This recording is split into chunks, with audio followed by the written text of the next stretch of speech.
तो जिसका डर था वही हुआ। तो बने रहे ब्लॉग में देखने के लिए कि आखिर क्या हुआ। हे दोस्तों, वेलकम टू माय चैनल। आज का ब्लॉग थोड़ा पर्सनल है। मैं गई थी अपनी मामा के घर छोटी नानी जी के श्राद्ध के लिए। इस ब्लॉग में पूरा जर्नी तो कैप्चर नहीं हो पाया, लेकिन जो पल थे दिल से थे। तो चलिए शुरू करते हैं आज का ब्लॉग।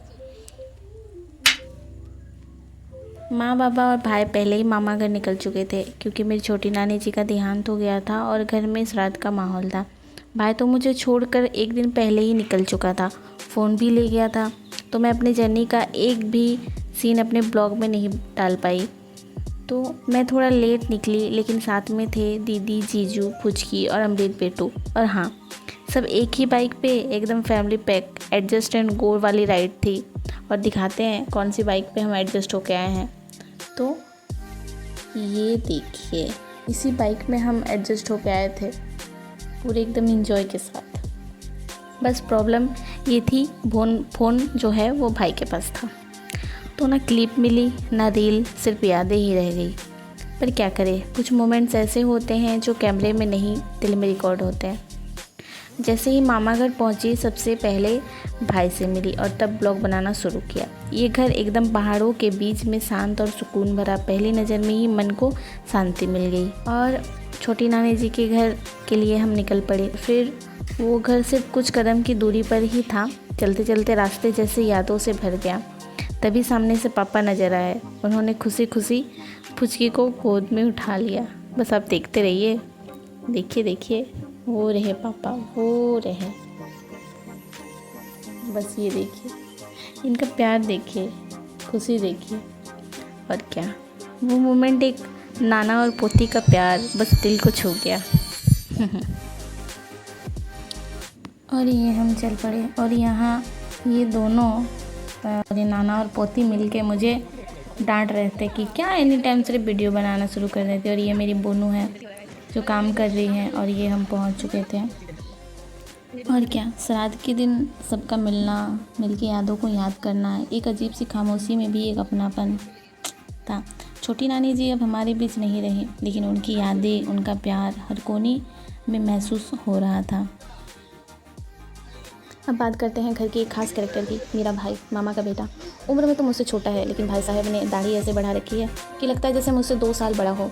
जब हम पहुँचे तो एकदम शांत सा संभाल के बैठा था, जैसे किसी श्राद्ध कमेटी का हेड हो।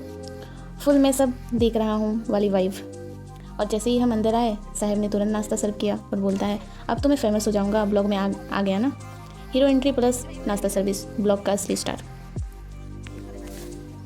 और ये हमारी फुचकी, इसको अपने मम्मी के पास जाना था, तो ये तो हैकर निकली, नीचे से सीधा अपनी मम्मी के पास पहुंच गई।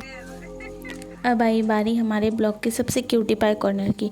पंडाल के अंदर मुझे नज़र आई 2 प्यारी सी गुड़ियाएँ, दीप्ति और दिति। दीप्ति मेरी बड़ी दी की बेटी है और दिति मेरे बड़े भैया की प्रिंसेस। दोनों एकदम शांत, बिल्कुल पंडाल की वाइब में घुल गई। फ़ोन लेके फुल फोकस में कुछ देख रही थी। लग ही नहीं रहा था कि श्राद्ध का पंडाल है। दोनों अपनी ही दुनिया में मस्त थे। तो आइए आपको मिलाते मेरी सुंदर नानी माँ से। ये पल था बस अपनों के साथ। मेरी माँ, नानी माँ और मेरी दोनों दीदियाँ सब एक जगह बैठी थी। ना चाय था ना नाश्ता, बस बांधते शांति और अपनापन। 3 जनरेशन एक फ्रेम, और एक ऐसा सुकून जो वर्ड से नहीं, वाइब से महसूस होता है। तो श्राद्ध के बाद हम वापस अपने नानी घर आ गए। और जैसे ही घर के बैक साइड गए तो वहाँ मिले हमारी क्यूटी पाई लोग, फुल मस्ती मोड में।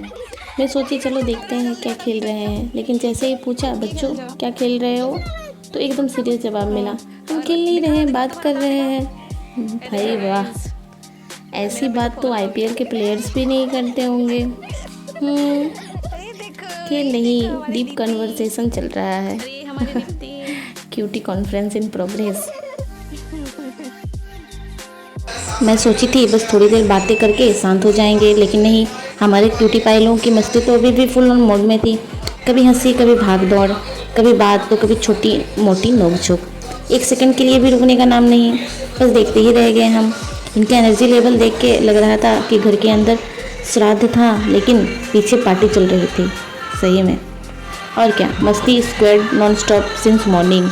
बैटरी पूरा 100% चार्ज और ब्रेक 0। और वेट, नेक्स्ट लेवल एंटरटेनमेंट तो अभी बाकी था। क्या पता था कि अब इनका मिनी डांस तो शुरू हो जाएगा। और हमारे क्यूटी पाई लोग फुल जोश में थिरक रहे थे।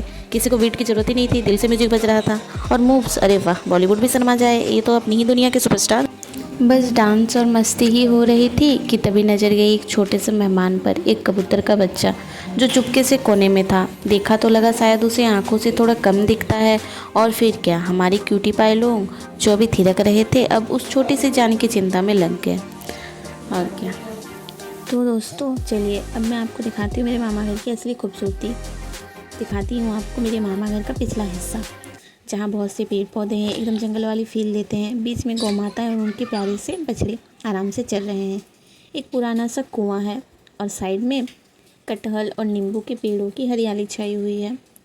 और इसी हरियाली के बीच मेरे मामा जी ने अपना छोटा सा घर बनाना शुरू किया है, जहाँ हर तरफ सिर्फ सुकून है, क्योंकि मेरा मामा घर एकदम प्रकृति के बीच बसा है, पहाड़ों की गोद में एक छोटी सी दुनिया जैसे।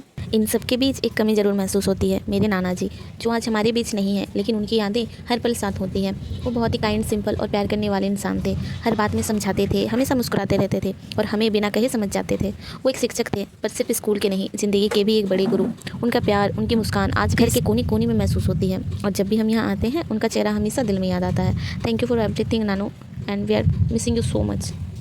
तो दोस्तों ये था मेरा मामा घर का एक यादों भरा दिन, जिसमें मस्ती भी थी, सुकून भी, और कुछ ऐसे पल भी मिले जो हमेशा याद रहेंगे। कभी छोटी नानी जी की यादें, कभी नानी माँ और दीदियों की प्यार भरे पल, कभी बचपन की मस्ती, और कभी प्रकृति के बीच एक छोटा सा सुकून। ये ब्लॉग सिर्फ वीडियो नहीं था, ये मेरी यादों का एक टुकड़ा था जो मैं आपसे बांटना चाहती थी। और अब मैं फिर से दीदी जीजू के साथ उसी बाइक में एडजस्ट होकर जाने वाली हूँ, भाई को फ़ोन वापस देकर, जो फिर से ब्लॉग का हीरो भी बन गया और फ़ोन का मालिक भी। और ये जो आप देख रहे हैं ये सब भाई ने शूट किया है जब वो घर वापस आ रहा था। तो मिलते हैं अगले ब्लॉग में, तब तक के लिए खुश रहिए, मुस्कुराइए और अपनों के साथ यादें बनाते रहिए। Thanks for watching, like comment and subscribe. यादों के साथ फिर मिलेंगे।